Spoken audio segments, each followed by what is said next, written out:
And we do this every Tuesday with my man, Dusty Vision. As I look on my screen, I see him right there. But before I bring him in, we got to do it like this, y'all.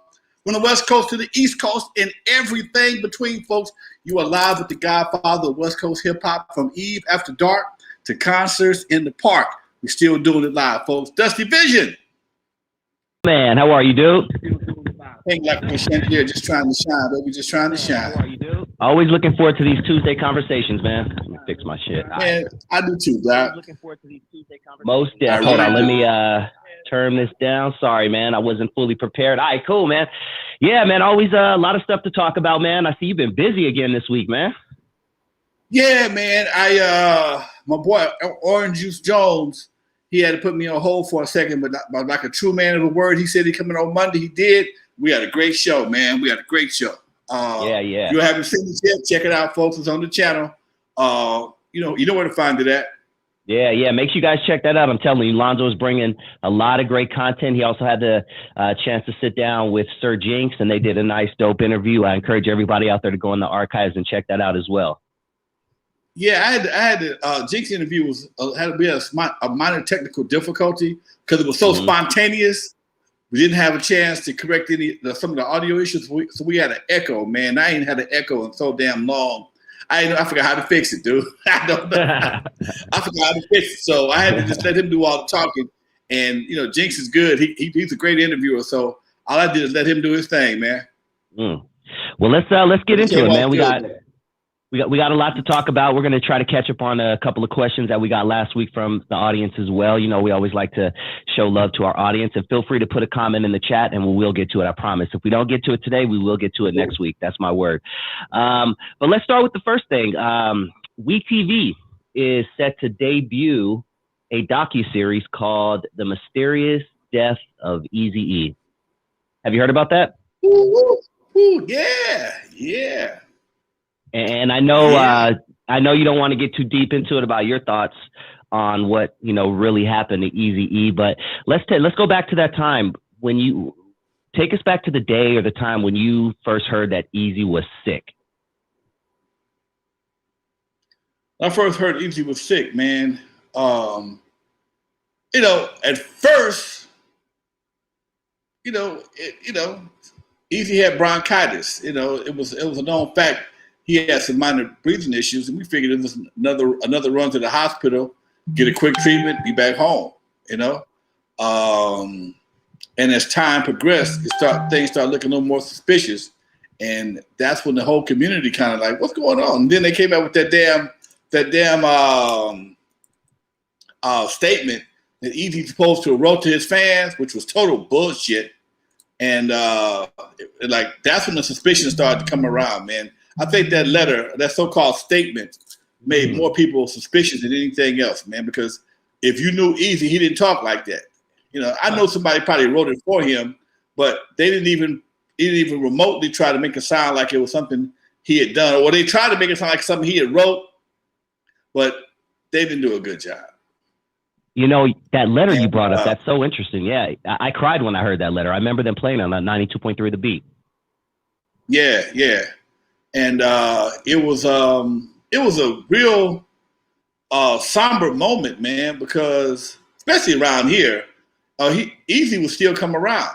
He might have been in my house maybe a month, 6 weeks before he died, man, because Eazy would pop through all the time. He would pop through all the time, and because he felt comfortable over here, and he would meet his bodyguards, the big twins, and he'd meet him over here, or he'd be alive and said he was someplace he was supposed to be. Then he'd get here. I'm over Lonzo's house. And then the twins or big what's his name? Big man would show up, and they roll off, take care of business from there. But he was here at one point in time watching Eazy when Yella was doing the porno shit. My house was the spot. I wasn't married, so having girls running in and out, that was just a byproduct. So he would come out and hang out. I never saw him participate in no shit like that. Some people say that was no. He would just come out like everybody else and just check out the girls. And because at one point in time, rumor has he thought about investing with Yella, and then before he could anything jumped off, he was pretty much get out of here, man. Yeah. Now I know we're not going to share your personal thoughts on the consequences surrounding his death. But let's take it back to AIDS. You were around when AIDS, I was a kid, I was 6, so I don't really get it, didn't really get it back then. But you were around when AIDS was at its peak in the 80s, early 90s. Was it common for someone to die as quickly as Eazy-E did? Hell no. And that was probably the biggest, that made it the most suspect, because at that time, and I remember when AIDS first made its debut on the planet. It was a big thing because we just come out the sexual revolution and everybody was screwing everybody. Okay, that was like, come on, man. Let's do it. And all of a sudden, here come AIDS. Now, that changed everything, because up until then, if you got some kind of so-called sexual disease, get a penicillin shot, go lay up for a couple of days, you're good to go by the weekend. Just like that. Okay, 3 days and you're good to go. When AIDS hit, man, it was a whole nother mindset. And I remember very distinctly when Rock Hudson was the first celebrity I remember that had AIDS. And because Rock Hudson was so big and AIDS was so new, it was like every day on the news, Walter Cronkite or Jerry Dunphy from Channel 2, whatever it was, would give an update on Rock Hudson's condition. Today, Rock Hudson, actor and superstar, resting comfortably in his home in Beverly Hills as he deals with complications from AIDS. This went on for like months. And then Magic, and for me, when Magic had HIV, it affected me because at that time I was promoting a record called Doggy Style, and the radio stations stopped promoting anything that had anything to do with sex. So my boys had a great song called Doggy Style, and KGLH was looking for the record. I had it, and as soon as I gave it to them, 2 days later, bam, we can't play that. We're putting all records that got anything to do with sex. So all this right here was going on, and then Magic when he had HIV, all of a sudden he ain't got nothing no more. He's still here. At that time, I would think that Eazy had more money than Magic. At that time. Okay, yeah, that makes sense. Okay, if not just as much, he had enough to get what he needed to get the same treatment. But for some reason, he got the express version. I ain't never heard of an express version of AIDS before, man. I ain't never heard no 10 days from diagnosis to death. I had never heard that before. Nobody had. Nobody had. And for nobody to be, his family, nobody don't know how he contracted it. No girl, nobody ever come up. You know what? I think I gave Eazy, after all these years, I think I'm the reason why Eazy had AIDS, because his wife was pregnant with one of his kids at the time. There was nothing, man. Nothing. So all these factors make the whole situation very suspect. And that's the part that people just can't quite accept. You mean tell me nobody know where it came from? He died super fast from it. He was married in the hospital. There was no autopsy. There was come on. You telling me too much? There's too much suspicious stuff is happening to just say, okay, this is what happened. You walk in the hospital single with bronchitis. You roll out dead and married. That don't never look good. To the best of your knowledge, when did he sign everything over to Tamika Wright, meaning Ruthless Records? According to everybody I know, while he was in the hospital. And even with that, man, I was talking about that today on a Clubhouse chat. Follow me on Clubhouse, folks, if you get a chance to. I'm on Clubhouse from time to time. And I knew Eazy pretty well. And he would always, it wasn't nothing for him to have Lil E in tow when he come by the house. It wasn't nothing. So for him to not look out for his people, and here's something else. At that time, he had a slew of lawyers around him. I'm quite sure it seemed to me there would be some way for him to take care of his folks. He had like 6 or 7 kids at that time. and for them not to be included in something in his will, that don't even sound right, man. That don't sound right. That don't even feel right. Not for Eazy. Now I know he had a bunch of girls that got cut off. Now that's understandable. He was buying apartments and cars, whatever. Cars got repossessed and leases got canceled. It is what it is. But he was a player. Okay. Yeah. He was a player, but he took care of people. That's one thing about him. He didn't. He wasn't selfish with his money, and that's how we got on the subject about him today. We're talking about when he went to the White House. One of the guys in the chat room said he was clout chasing. No way. Free advertisement, baby. Huh? Free advertisement. We had a 30-minute debate. He said, wasn't that clout chasing? I said, no, man. You got to understand how things like that work. Every time you fill out an application or something, you give somebody your email address or your phone number or your address, you automatically signing up for them to contact you. And when you're dealing with politics, they're looking for certain addresses. When you got somebody named Eric Wright, Calabasas zip code, they figure you white, okay? And your taxes or your income status, because you live in Calabasas, mean you ain't working at the post office. You got disposable income. And he may have even, I think he had donated to another organization, and all them organizations, they exchange information. So here you are, you check your mailbox one day, you got an invitation from the president to come to the White House. Now knowing Eric like I do, he might, oh man, I ain't going to the White House. Somebody say, hey, are you crazy? Perfect opportunity, this free publicity. So he fell up in the White House wearing some khakis or Levi's or whatever. The cameras are going to be, because somebody finna get fired.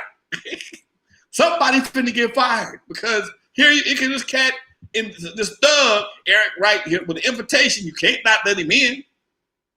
Okay, he probably had his own photographer to make sure to get the reactions of them faces when he hit the room. Oh man, he sold out. He didn't sell out. He just took advantage of an opportunity. Okay. You can't buy that kind of publicity. Now, if he was going to if he tried to buy a ticket, solicit the president, I want to come to the White House and hang out. No. That'd be different. They sent him the invitation. They made a mistake. They assumed, based on his zip code and his tax status or his name, if that was Shabazz Mawakil in Calabasas, he wouldn't have got no invitation. Shabazz Mawakil wasn't going to get no invitation to the White House. But Eric Wright, if that ain't a generic name, could be white. Okay? So in Calabasas, if you bet that Eric Wright from Calabasas is white, if you bet the farm, you're going to lose, but it's a good bet. Okay? Even Lonzo Williams, it ain't going to fly. Lonzo. That first name is going to give me away. Now, if it was Eric Williams, okay, might have a shot. But Alonzo Williams, that Alonzo is not a white name. Okay. Yeah. I got a buddy of mine. His name is Brent Page. He said, "I'm glad my mama named me Brent because people don't see him coming." Same here, baby. Arnold. Huh? Arnold Sullivan. Nope. Arnold Sullivan. They don't see you coming, and all that right there is a factor when you start dealing with higher echelon situations. All the names, all applications, all that shit makes a big difference when you start dealing with higher echelon situations. So when if he'd have used Eric Wright with his Norwalk address or his mama's address in Compton, he wasn't going to the White House. He wasn't going to the White House. But that zip code with that Calabasas address and his business his business had a Calabasas address, he's pretty much going to get an invitation. Yep. So, yeah, man. Well, let's move on. We don't want the feds, breaking down your door, trying to find out what information you have and shit on Eazy-E's cause of death. But I definitely want to see that docuseries. I'm gonna look for it. I'm gonna tune in. I think I'm in that one. I'm not mistaken, man. I think I might be in. I'm in one of them. Okay. I taped one of them before COVID hit. Right before COVID hit. I mean, we just barely got in. We hadn't even started wearing masks yet. but they kind of rushed us in to get us in. They was trying to get it done by that year, but COVID just stopped, put a brakes on everything. This is one his daughter's producing. I don't know who's producing it. I just saw DJ Speed. I saw DJ Speed posted, and he doesn't seem too happy about it. DJ Speed from N.W.A.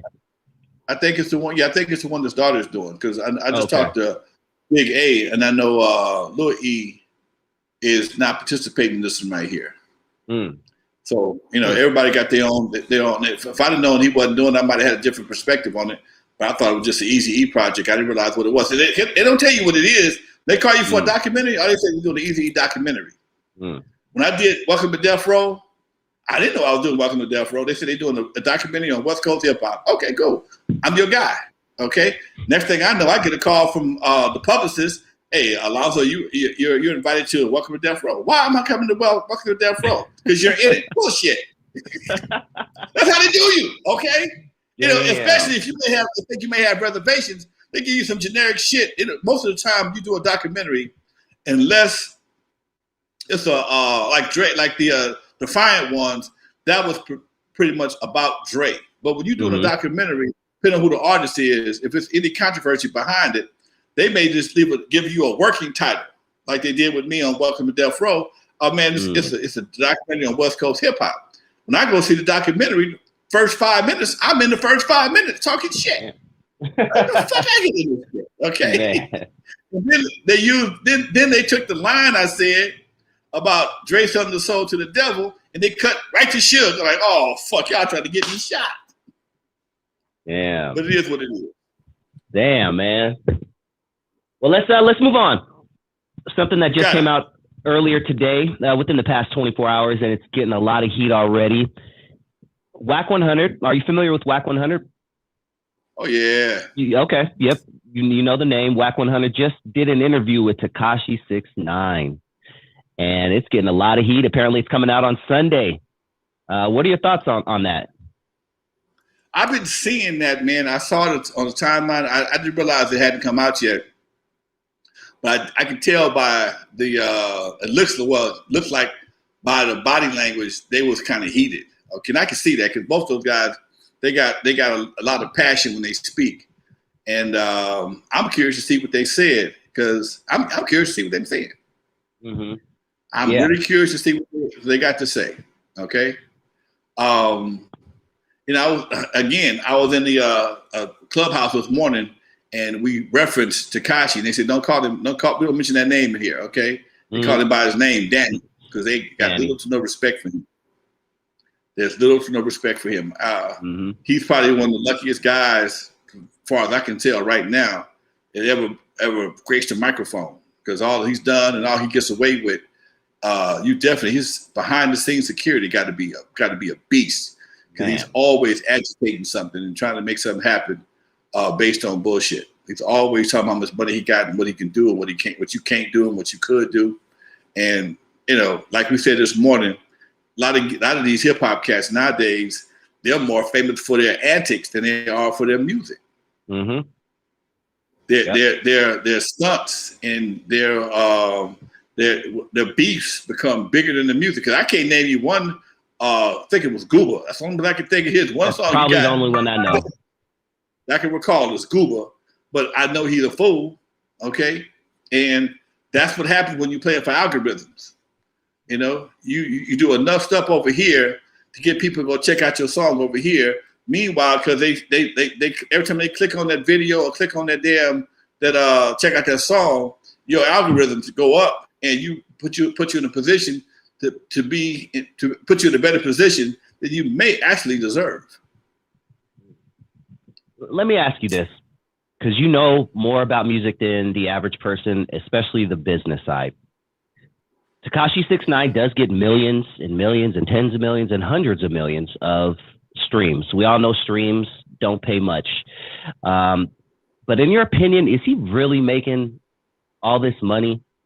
I mean, he's driving Lamborghini. He has Lamborghinis. He's throwing around cars. Is he just fronting? And is this a setup? Is this an FBI thing? I'm starting to think he's a plan, is what I'm saying.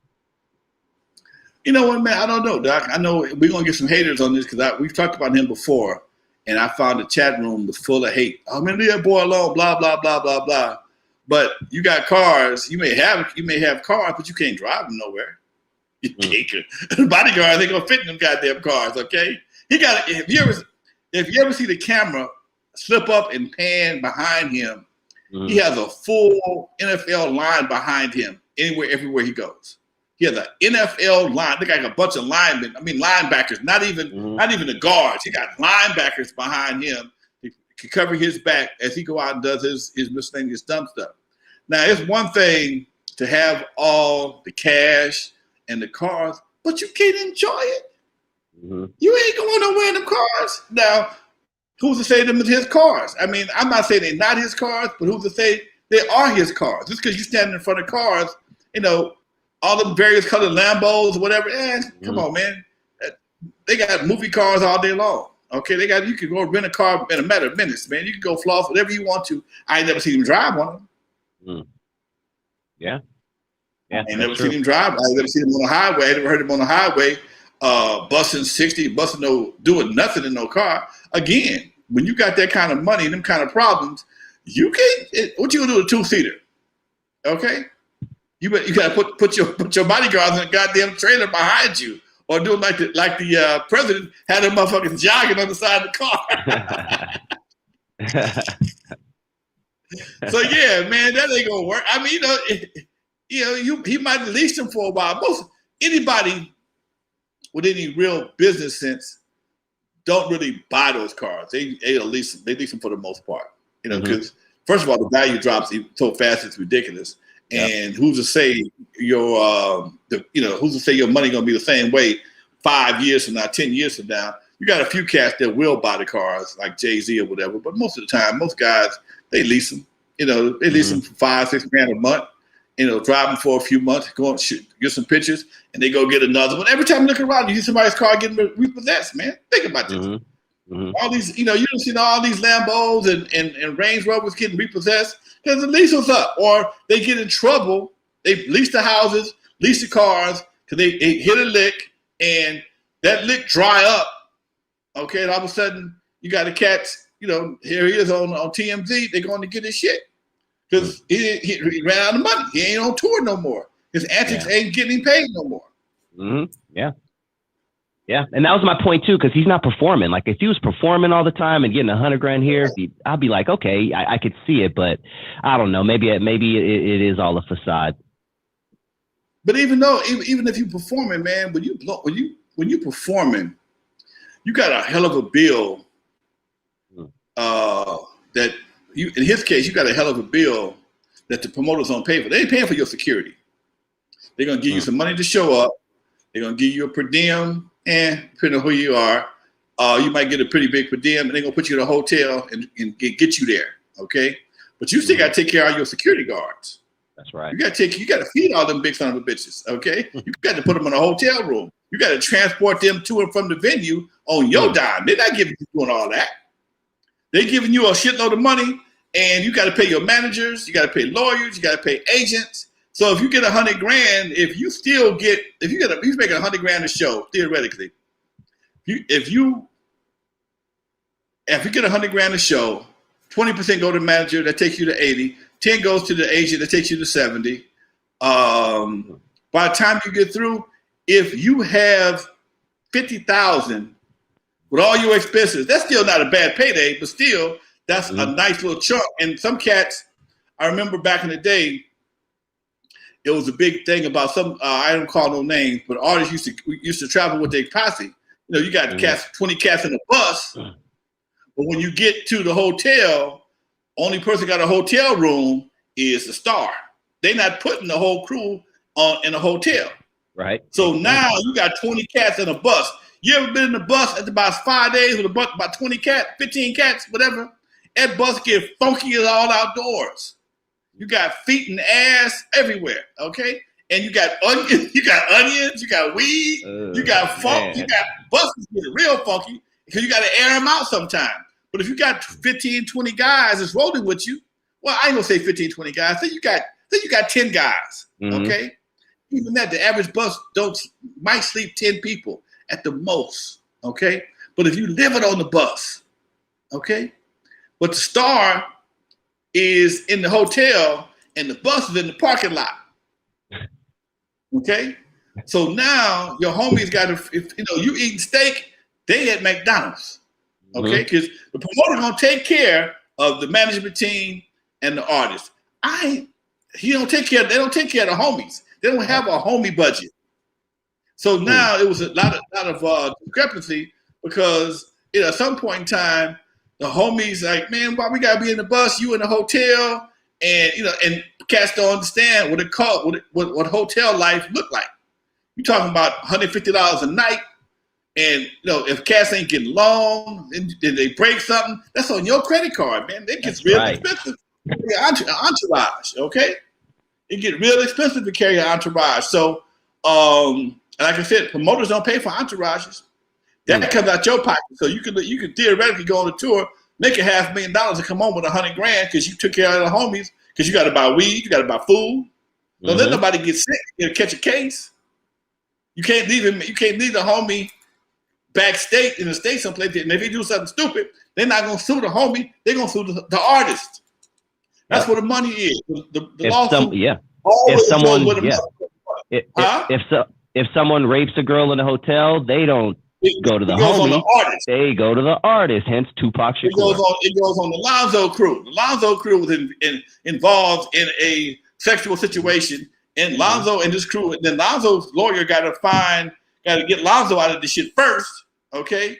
And if depending on the situation, here's where folks break up. And man, wait, you ain't gonna get paid for my lawyer? Nigga, I wasn't even in the bus. I wasn't even around when y'all did this. Why I got to spend 20, 30 grand because you did something stupid? So now you got animosity, man. You got animosity. Yeah. The folks think is you rolling that you got everything. You're gonna take care of everything. They food, they weed, and their mistakes. And mistakes cost a whole lot of money, a lot more money than weed and goddamn food. Man. That's deep, man. I hope you guys are listening, especially you upcoming artists. Knowing what you know about the music industry, if you, in passing, came across the next big star, he's bound to be the next big star. There's no doubt about it. If you could give him maybe 30 seconds to a minute of advice of what not to do, what would you tell this brand new artist in passing? Stay away from the gang activity.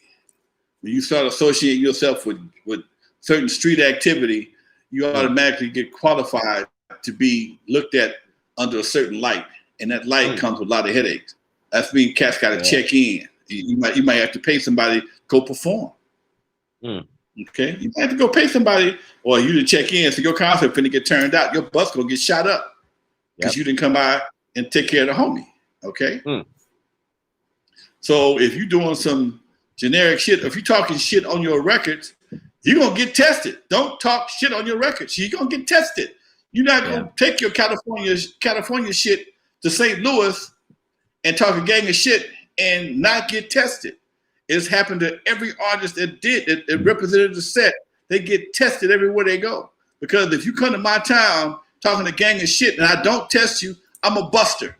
Well, me and my boys is busters. So we can't let you do that to us. You came to our town representing whatever the case may be. We represent this right here.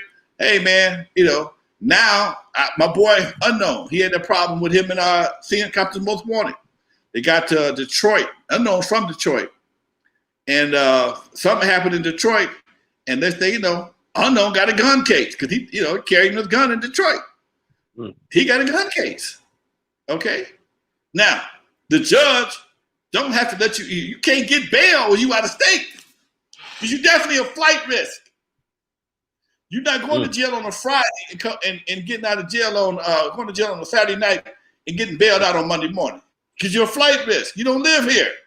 Well, now you got to start making some hell of a deal. Something got to crack.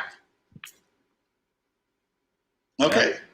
They eventually got out of it, but it cost a nice little penny to make that happen. Trust me.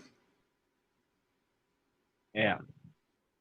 You know what? That actually can kind of lead into our next story that I wanted to talk to you about. N.W.A. Youngboy, who is one of the biggest rap stars right now. I think he literally has the most YouTube streams of any rapper right now. Makes decent music, makes good music, but makes a lot of mistakes, dumb mistakes, has a bunch of kids, gets arrested all the time. He's in jail right now.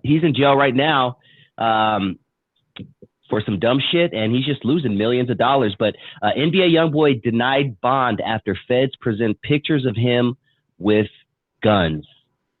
How not smart is it, Alonzo, to have people waving guns in your videos?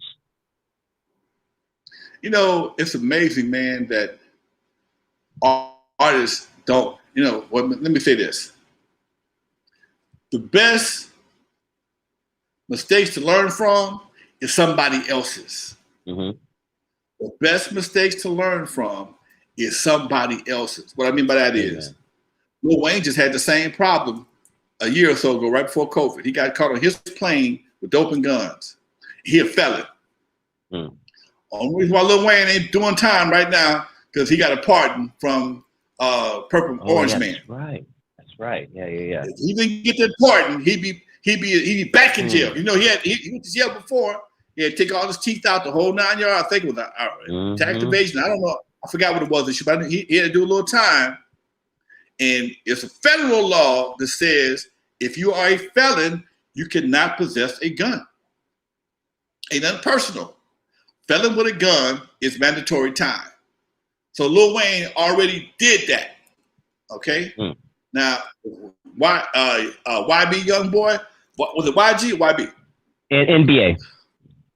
NBA, my bad. NBA YoungBoy didn't read the TMZ, didn't see the TMZ video, didn't read the hip hop news, World Star. He tripping. He need to get somebody around him that's gonna follow some of this information because that's the information right there. They telling you. You can't. I don't give a damn who you are and why you think you need to have a gun. You can't have one. You might want to hire a bodyguard to carry a gun, but you can't have it. And nowadays, man. A lot of your rappers remind me of old school dope dealers. A lot of your rappers remind me of old school dope dealers. What I mean by that is, old school dope dealers did not respect the money. It came too easy. You wake up in the morning and before noon, you'd have made $20,000, $30,000. Nowadays you drop a CD on 1 week. You do enough dumb shit, by the end of the week, you done generated a few $100,000, which means you don't respect the money. And is he the same one that's trying to have 50 babies? Exactly, yeah. He has a bunch of kids right now, and he's on the 27th kid. I saw this right after we left the show. I saw this. He got his 27th kid. I had to look at it. I had to look it up, Alonzo, real quick. That's actually a false meme, but he still has 8 kids at 21, which is ridiculous. He officially has 8 kids. Yeah, I got the thing you sent me. I got the thing you sent me too. That's why I didn't quote it, but he definitely has 8 kids at 21, which is still ridiculous. Okay, 8 kids at 21 years old. Crazy. With the kind of money he's making right now, he probably gonna be looking at, I don't know, 15, 16 grand a month or more in child support, whether he make it or not, whether he in jail or not. Here's where the drain comes in at. That's right. He in jail, he ain't making no money, but he still got to pay that money out. He still got to pay it out. You in jail, you might be getting some streaming money, but all that money goes down because you ain't getting no gig money. You ain't doing nothing crazy on the internet, so you're not recording. So your revenues, your income stream is going to drop to river lows, okay? So meanwhile, you still got to pay. The baby still want their money. Your girls still want their money. Everybody, trust me, folks. Trust me, fellas. My show is predominantly fellas, okay? When you are in a position to make money, I call anything to come out your Johnson, I call that baby batter, okay? Yeah. Baby batter is valuable, okay? Baby batter is valuable. It's an 18-year annuity. 18-year annuity, okay? So you may be in love, but you damn sure gonna pay for that, pay the price, pay the cost to be the boss. And the judge don't care how many times you gotta do it. They usually charge you 18% of your gross income for one kid. So if you're making $100,000 a year, they usually hit you over the head for about $18,000 a year before taxes. They hit you on the pre-tax amount, not the after taxes. The pre-tax. 18,000 a year. 18,000 a year divided by 12. That's about $1,200 a month. Is that about $1,200 a month? Huh? Yep. About $1,200 a month for one kid. Okay, for one kid. Yeah. They don't take that money and break it down. Okay, some cases I've seen where if you got two kids, you might have to pay $600 a kid. Okay, but when you got his kind of money, shit, everybody going to court to get the maximum. Yeah. So what you got to give them $2,000 a kid times 8, that's 16,000. May not seem like a lot of money right now, but if you're not getting that money, you're not making $50,000 a month, $60,000 a month like you usually do, you finna go broke. Man. You finna go broke. And the cold part about the whole child support thing, ain't no accountability. Your baby could be nasty and butt naked. Mama could be having every person on the man, and you can't say nothing. Yeah. Oh, that pisses me off. Yeah. You can't say nothing. She can be balling out of control. Your baby can be buck-toothed, wearing a diaper to the junior high school. The judge ain't gonna say nothing. You ain't seen your kid. They don't give a damn. Yeah. She ain't. All we monitor is the money. We don't really. In most cases, depending on who the daddy is, they don't really care about the time factor. Well, I only see my kid in 6 months. I'm trying to see my kid. She won't let me see my kid. All she got to do is come up with a creative lie. Oh, I've been busy. He was working. Whatever the case may be. Did you pay your child support? Okay, then now get out of here. Get the fuck out of here. Okay. Yep. I know too many stories like that. So, but on the backside the more time you spend with the kid, the less money you got to pay. The more time you spend with the kid, the less money you got to pay. So if you're spending every other day or every 3-4 days a week, that brings your child support down. If you NBA young boy, you on tour, you getting high, you got other you got to make other babies, you can't spend enough time with 8 kids. Yeah. You can't juggle 8 kids, man. One kid, even if you saw a kid a day, you still got 2 on Sunday to catch up with. Golly. Or somebody gonna be missing.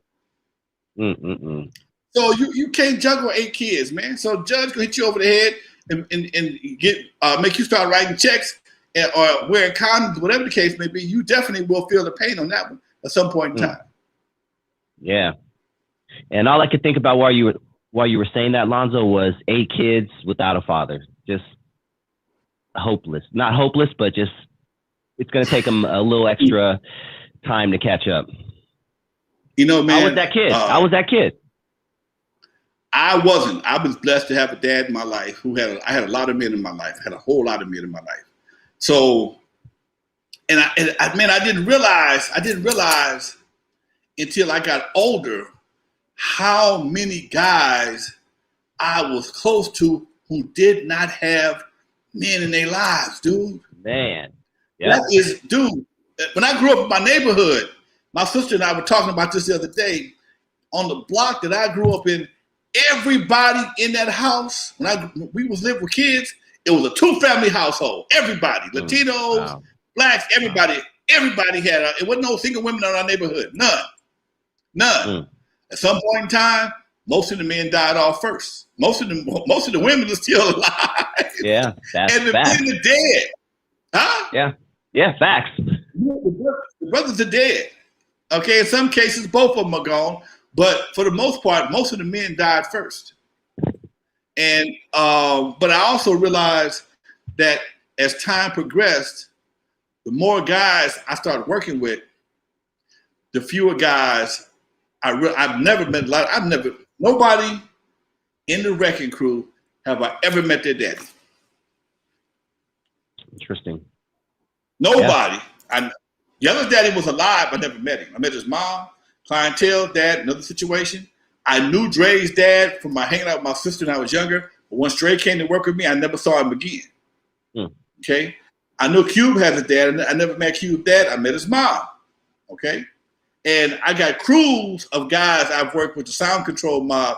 I knew one guy that was Big Slip. I knew his dad. He was old man Allen. But for the other guys, I never knew nobody else's dad. So a lot of guys, even today, call me up for advice. I'm always it's Sunday.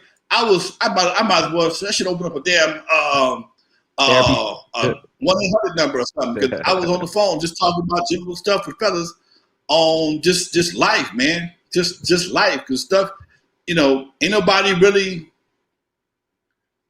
keeping it real with these youngsters. Guys get frustrated. They at a crossroads in their lives and ain't got nobody to go to. And mom loves them to death, but mom can't tell you how to make a man's decision. Correct. Okay. And nothing wrong with a single mom, but at some point in time, brothers need to have that old school wisdom, because being a black man in America and being a black woman in America is two different things. It's two different things. I tell my son things I would never tell I tell my daughter. I tell my son things I don't tell my daughters. My daughters, they're not gonna have the same issues. They're gonna have some issues with men. They won't have the same issues with police. They probably won't have the same issues with gangs. Okay, they probably won't. My son, everywhere he go, man, don't do nothing stupid. Be careful. Watch your back. Okay, watch your back around some of your own people, even more so than the police. Yeah, make sure they ain't doing dumb shit that's gonna get you in trouble. Man, look, I teach podcasting and some other things for this reentry group. I hear more stories about cats that got played as pawns by their homies more than anything. Man, the homie did this. He didn't tell me what was happening. He scooped me up, and we all got a case. And in most cases, the homie that did this stuff can't even testify on behalf of the homie that didn't do nothing, because the police figure all y'all rolled together. Damn. And they scooped up 4 cats, and 4 cats got cases. Unless the other 3 cats can prove they were someplace else prior to that situation happening, or between the time they got picked up and the time that happened, they going to jail. They got to fight the case just like they did it. I got a nephew right now fighting the case. He was involved in some dumb shit. It was 3 cars. 2 cars did some dumb shit. He was in the 3rd car. When they heard the shooting, the 3rd car took off. But when they got busted, when people in the 1st car got busted, they told on everybody, and everybody got a case. Everybody got a major case. Major case. Me say, man, I was going to a party. I ain't know nothing about nothing.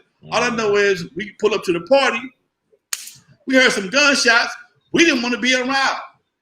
A year later, they got caught up, and the cats that did the shooting got caught up, and they told on everybody, which totally throws out the no snitching rule. But they told on everybody, and my folks been in jail now, man, almost a year, just waiting to go to trial.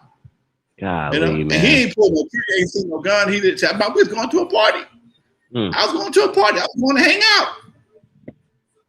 And they got caught the fuck up. And he looking at life. Yeah, man. On association looking at life. Yeah, and there's people that I don't get into cars with, or I don't let them get into my car. I love them to death, but I don't allow them into my car because I know there's a high chance that they have a gun on them or something. So it's like, you have to, you got to love from afar sometime, man. You drive your car, I'll drive mine. In fact, actually, I'm probably not going to go now because I know you're going type shit. Like the older I get, you got to make those decisions. I won't get in the car because I know they can't drive. Okay. Negro, I know you can't drive. I'm not rolling with you, man. One of my partners, man, he on the freeway, he driving sideways. Man, what are you doing? And brakes, 2-foot drive. Oh, hell no. Get me to the pad. Every time we get ready to go somewhere, he talking about I'll drive my own car, man. I'm good. I'm gonna want to come back early. I got another partner. He like driving. As soon as he get behind the wheel, he got to stop at a liquor store. Nigga, are you crazy? Let me up out of here, okay? Yeah, man. Because the driver always get hurt, man. The passenger always get hurt in an accident, dude. No, the driver too tough to get hurt, but the passenger always get hurt. No, get me up out of here. Yep, always. And you said something earlier that I want to tap into, and Make these kids understand. I know you have friends out there, and that's your homie. That's my ride or die. Man, he'll never tell on me, man. He'll never snitch on me, homie. That's my dog. If I get caught, I ain't never saying nothing, blah, blah, blah. I had a police officer on my program just a couple of months back, and I asked him a question. I said, out of all the people you arrest, what percentage of them tell on the other person? He said 80 to 90%. So there's a high chance that your homie, your ride or die homie, when he sees those football numbers, he's going to tell. It's a passing out basketball and scores in your ass. You look at 100 years. Your homie be in the car pointing. No, man, you know, especially these new cats. Let me put my shade up. Go ahead. Especially these new dudes, man. These new dudes got a thing. I gotta fix my phone. I thought I turned my phone off, man. These new dudes got a thing. What they told me, Huss said, why go to the pen when you can send a friend? That's the new saying. Why go to the pen when you can send a friend? That's real shit right there. Which means if he do something, he gonna lie and say you did it, and you got to prove that you didn't do it. That's the problem with lawsuits, man. If somebody put a lawsuit on your ass, a case on your ass, whether you did it or not, you still got to defend yourself. You still got to defend yourself. A woman say you raped her or you sexually molested her, whatever the case may be. It could be perfectly consensual because she got pissed off because her boyfriend found out, Negro, you still got to defend yourself. Minimum $10,000. And anybody, and I was talking to my sister, she works for Caltrans, and we're talking about DUIs. The DUI used to be 10 grand. She said now DUI, she talked to her people from the highway patrol, a DUI, $40,000. Ooh. That's 40 grand. That's somebody's salary. Huh? That's someone's salary. Come on, man. You're gonna lose your car, you're gonna lose your license, you're gonna take them crazy ass courses for a year, every Saturday, every once a month. I know somebody just got through doing it. You got that big ass brand on your driving record for DUI. I know my boy lost his car. He lost his job. He had to go Uber back and forth to them damn classes. He had to pay a fine. He had to pay a lawyer. Yeah, dude, it racked up real tough for him. Over a shot of Hennessy, man. Over a shot of Hennessy, and forgot to turn his lights off. And the important part about it was always that he was not even legally drunk. Mm-hmm. He was at the limit when they caught him. Well, something happened, but they still gave him the DUI because he was right at the limit. He only had like one drink. Yeah, but and he was right at the limit. Yeah. Huh? Yeah. That's what scares me. Yeah. Yeah, because he didn't have his lights on, so that's why they pulled him over. Or you didn't change your tags or something stupid. It's always something like that. What's stupid? Yep. Yeah. You're doing good, man. We got 49 people watching this show right now. Real talk. Thank you guys so much for checking out the program. A lot going on in the chat. Let's we're getting a lot of love, man. We appreciate everybody. Make sure you subscribe to the channel. Make sure you check out the videos. Lonzo has some dope interviews, like some classic interviews. I mean, we're talking Curtis Blow he just recently did. He just did a bunch. I mean, you're all over the place, man, and I'm loving it. He was recently on Gangster Chronicles. If you guys haven't checked that out, go check out Gangster Chronicles. MCA, Steele, and James, they got a dope show over there. And Lonzo was recently on there. He shared his thoughts. We got Turkey tuning in. Someone says greetings from Turkey. Shout out to Tuna. I got an email yesterday. I got a WhatsApp call yesterday from Germany. And the guy was telling me how much he loved one of my albums. I'm like, how the hell did you get it? I never put it out. From Germany. Damn. He's a collector or something. Damn. Also, Thursday, I have a choir boy from 5 Heartbeats coming on, Tico Wells, folks. So if you're a 5 Heartbeats fan, you get a chance to meet Tico Wells. I met him at my cousin's house last week at a birthday party. And he said, yeah, man, I come on the show. So he said he's coming on. I'm going to lock him in. I'm going to make sure he's locked in. Look at the bottom. You're building the show for Thursday, 6 o'clock. And a cool brother, real cool brother. So I got Big Red, and I got Choir Boy. Now I got to get Leon and the other brother, the one that tried to do the dance thing, and my other boy, Michael White, he ain't doing too well. I don't know if he'll be able to make it or not. I was at an event with him, and I was really surprised how he looked. I was really sad for him. I don't know whether he had a stroke or what, but he looked like Eddie Kane on the bad day. Yeah, damn, man. Looked like Eddie Kane rolled to a whole new level. No, I ain't trying to crack no jokes, but I'm keeping it 100. Damn, take care of yourself, folks. Let's get to some comments that we weren't able to get to last week. M. Miller says, Uncle Lonzo, would you have worked with or worked for Death Row if Suge kept the element of violence and gang politics out of the business? I probably would have, man. I probably would have. I mean, Death Row was the hottest thing going. I'm a great A&R person. I'm a great promotion person. I'm not a bad producer, believe it or not. I have a great ear. I've been DJing for 40 some odd years, so I have a great ear in the studio.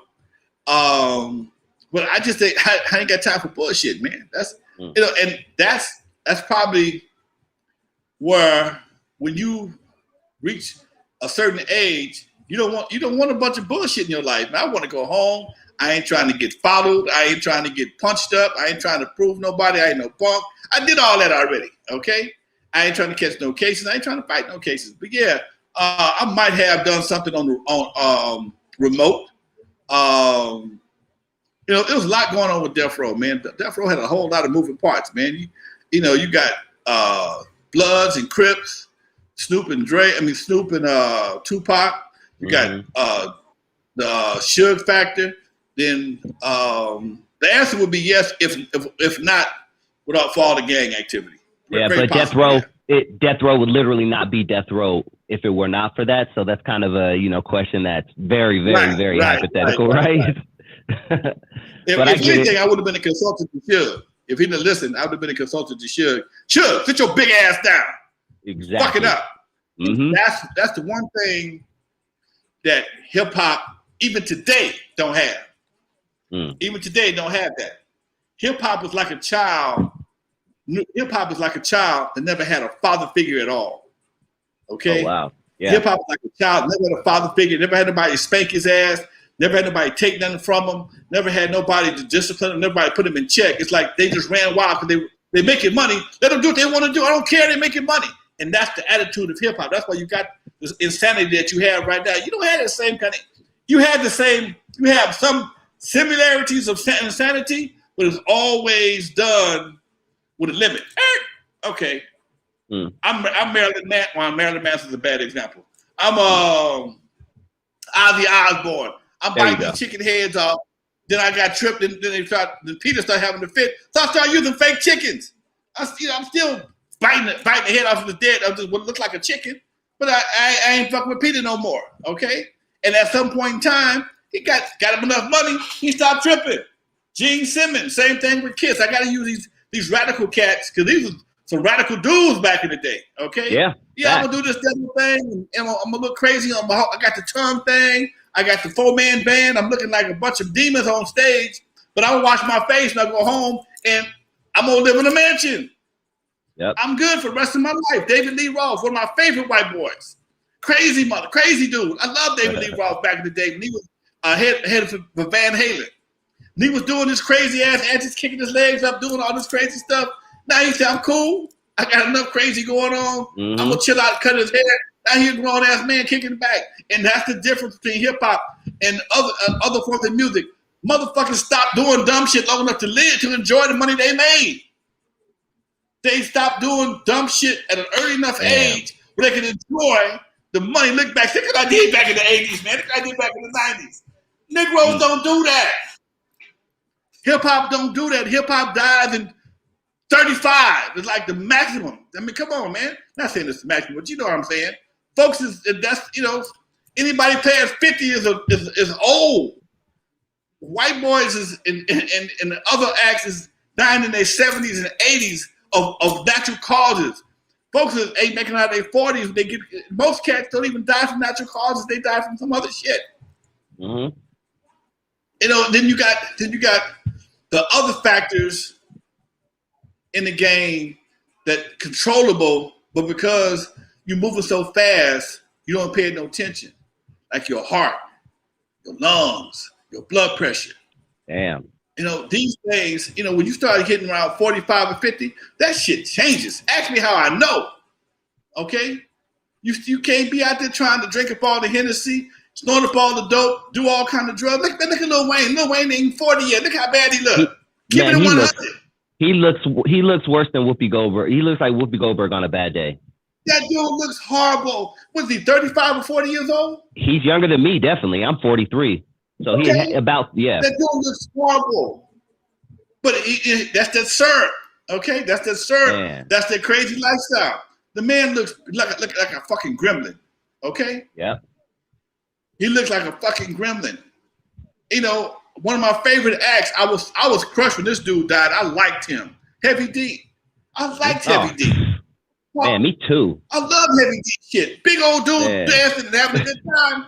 But you can't push all that weight all the time, man, for a long time. Yeah. And not have an effect on your heart. Same thing with Big Pun. Yeah. Same thing with Big Pun. Same Biz thing Marquis. with Biz Marquis. Yeah, the list goes on, man. Nate Dogg, bad boy. But you can't live on a Hennessy diet, man. You got to put some water in your system, dude. You got to do that. And that's the part where cats ain't making the transition because they're not transitioning up here. Okay, I didn't chase enough hoes. I drink enough Hennessy. I'm going to back down. I'm gonna drink one bottle a week as opposed to a bottle a night. Okay, I'm going to take my ass and speak sometime. I'm going to do something different because you got to. I see my boys. I'm so proud of my boys. He might be on the line, but he ain't paying me for this. I'm so proud of my boy Mike T from Compton's Most Wanted. Oh yeah, that dude, and out drinking back in the day. That Negro can drink. That man, he on drink. He said, "Mike, I'm on my boat. I'm fishing. I got me a new drug. Fishing, my boat, my camper." Yeah. That's what you want to transition into, man. You ain't got to be a gangster or a fool all your life. What you got to prove? Yeah. That's the part cats ain't getting, man. Cats still think they got to represent the street at 55, 60 years old. You don't. You don't. At some point in time, the baddest soldier in the world gets to retire from the game. Yeah. And that's the part hip-hop is missing. They don't have anybody show cats how to transition into another lifestyle. Just just tell them to sit the hell down. They don't have someone to literally just tell them to sit the hell down. When I interviewed with 8 them week before last, I was really proud of 8.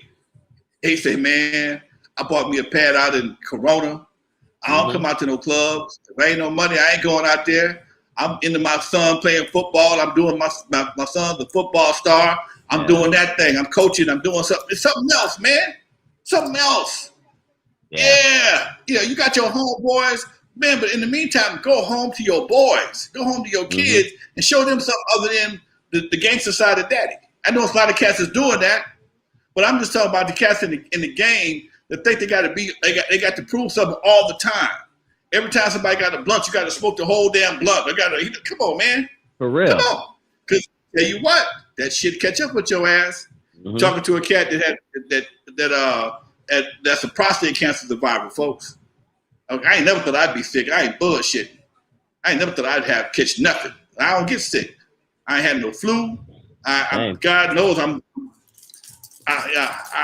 praying I don't get the coronavirus. But on the same token, there's certain things you can do to protect yourself from basic stuff. I stopped eating meat for a while, man. I could lose this gut. I look at myself on camera. I look good forward. I turn sideways like I can let her D. Fuck that. We all got that. We all got that, player. Huh? That's why I always wear black. Yeah, I look like the letter D, man. Forget that. I'm not doing that. So, and I'm 64 years old. So if I do it now, hopefully I'll be able to do this kind of shit for long term.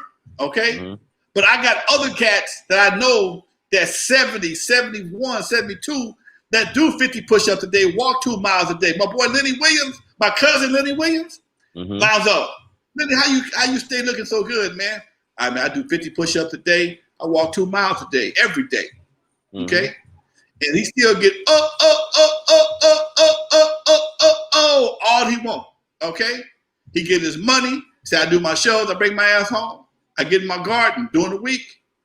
You got to have something to take that stress off your life, man. And black men especially. Whew, you got me pumped up, man. We put so much stress on ourselves. Man, just living in the hood is stressful as fuck, man. Mm-hmm. Other night I was driving home from the club, and yes, I still do a club. I do a club every Saturday night for grown folks out in Bellflower. And I noticed when I'm coming on the 91 freeway, three out of three Saturday nights, I don't know what it is, man, between the 605 freeway and the 710, it's like a drag race. You see these fools coming, they be all on the side of you. I mean, out in the emergency lane on this side, emergency lane, they just fly to these Mustangs and Chargers and shit. And Saturday night, man, I was like, these fools gonna fuck around and tear something up. And those fools, I said that shit as I was approaching Cherry, man. Bam! I saw body parts all over the damn freeway, cars spinning around and shit, people trying to avoid this shit. What? Nigga, where you going? Ain't nobody in the freeway but us. Ain't nobody in the freeway but us. And somebody, dude, they might have died, man. I'm not bullshitting, dude. Dude hit the wall like he was in the Indianapolis 500. And another car hit him, another car hit that one. And all I could do was swerve over and avoid bumpers and car parks and shit. Okay? Man. That car. That scared the shit out of me, dude. That's real talk, man. Well, you out there doing that kind of stuff. For what? I see people all the time, man. You be on the street and some asshole will pass you up, to swoop up just to get ahead of you in front at the red light. For what? Mm-hmm. Yep. For what? We still at the red light. I'm right behind you, man. All that extra shit you just got through doing, and I'm right behind you at the red light. Yep. Okay? Yeah, man. So these are some things that you can control yourself, along with eating better and drinking some water and just getting your ass some rest. Man, you can't be up partying all night long. You can't screw every chicken on the set. My daddy told me this a long time ago. It's some old man shit to young man shit. Get you some money, get you some ass, take your ass home. Okay, get you a little bit of money, get you some money. Because you can't get all the money, can't get all the ass. Get you some ass, get you some money, take your ass home. Mm-hmm. Real talk. That's perfect. Real talk. I love when you drop that grown man enlightenment game, man. And see, that's the part. See, people make a lot of money off of advertising and promoting our mistakes, man. The bullshit. TMZ, Vlad, all of them make a shitload of money off the dumb shit we do. They say, man, he did what? We get a camera over to that fool's house. And they get views, likes, and shares, advertising revenue, the whole 9 yards, just reporting on the shit that we did. And a lot of people think because we did some gangster shit, we have an obligation to tell somebody, and the statute of limitations still ain't up yet. And you wonder why the feds or the police come knocking on your door. But nah, man, this hip hop has gotten to the point where here we are in an era of respect, and I've never seen so many disrespectful people in my life. You disrespecting the dead. You pissing on people's graves. You defacing people's memorials. You talking about people, about you smoking so and so in your butt. Dude. Yeah. Why? For some likes and shares, or some extra attention, or some oohs and ahs. Oh man, you hear what homeboy said about this? What they gonna do? Now they got to do something. Because now you making them look like a bunch of bitches. They're gonna do something to you. Anyway, man, we've been an hour already, man. Shit. Yeah, man, I'm telling you, man, I love these conversations. They go by so fast. But thank you, everybody, for tuning in. And we had a couple of questions that we couldn't get to, but I put them in my folder here, and we will get to them next week. Let's see here. One more question. Let's do it. Boom. Where did my man go? Let's see. Hold on. All right. Let's see. Chris Wiley asked, was Mike Klein really that fearsome? I'd like to hear his story. I don't know the name Mike Klein. I know Mike Klein was Jerry's right-hand man at Ruthless. Okay. Talk to him. I know Mike. Okay. Anybody ever watch what's that show with my girl Kerry Washington? Scandal. Oh yeah, Scandal. Of course. Before it got too weird and long, I watched it. Before it got too weird. Okay. The dude that what they called him, M6? Was it M2 or M6, whatever it was. He eventually became the president. He reminded me of Mike Klein because he did look like a regular dude, cool dude. But according to Jerry, but I noticed one thing about him: he always wore boots, them military type boots. Okay, Mike got old boots. Jerry, Mike never told me. Jerry would tell me stories about what he would do in the Israeli army. Okay, according to Jerry, he was no joke. Okay, he was a very dangerous dude. I never saw that side of him. He's always shook my hand. We always had good conversations. I can't say nothing bad about him. But according to Jerry, he was a very respected dude in the Israeli army and somebody that knew a lot about different shit, arms, explosives, things of that nature. That's my knowledge about Mike Klein. But as far as I can say, as far as Lonzo knows, on the surface, real cool dude. Just not the kind of guy that you want to be on his bad side. I know another guy like that in the record business, black guy.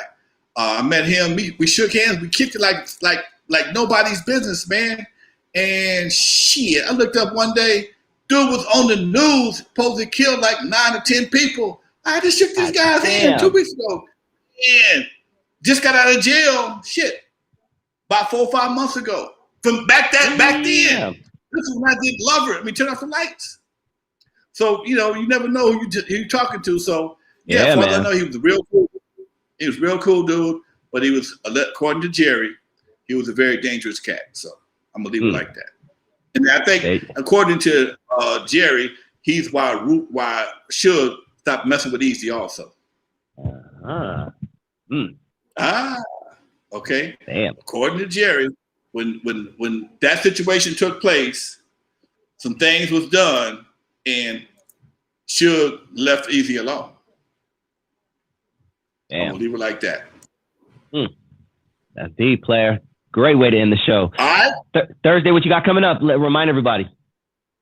I'm looking for my man Tico Wells, choir boy from 5 Heartbeats. I'm looking forward to an interview, man, because that's one of my favorite movies of all time. Anytime I see 5 Heartbeats, I'm channel surfing, run across 5 Heartbeats, I'm stopping right there, putting the remote control down.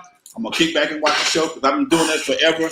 And I had the chance to meet Robert Townsend, Hawthorne James, and I went to the premiere. I went to the documentary about the 5 Heartbeats. I went to that documentary as well, and I had no idea how much Robert had to go through to make that movie. That's probably why he hadn't made a remake or another version of it, because he had to go through a lot of bullshit, and it shows you how Hollywood don't know nothing about us. So stay tuned for Thursday, folks. Tico Wells, live with your boy Lonzo. All right, we good? All right, always a pleasure, baby. Always. From the West Coast to the East Coast and everything in between, folks, you're live with Lonzo, the godfather of West Coast hip-hop. From Eve After Dark to concerts in the park, we still doing it live, folks. See y'all Thursday, God willing. Peace. Peace.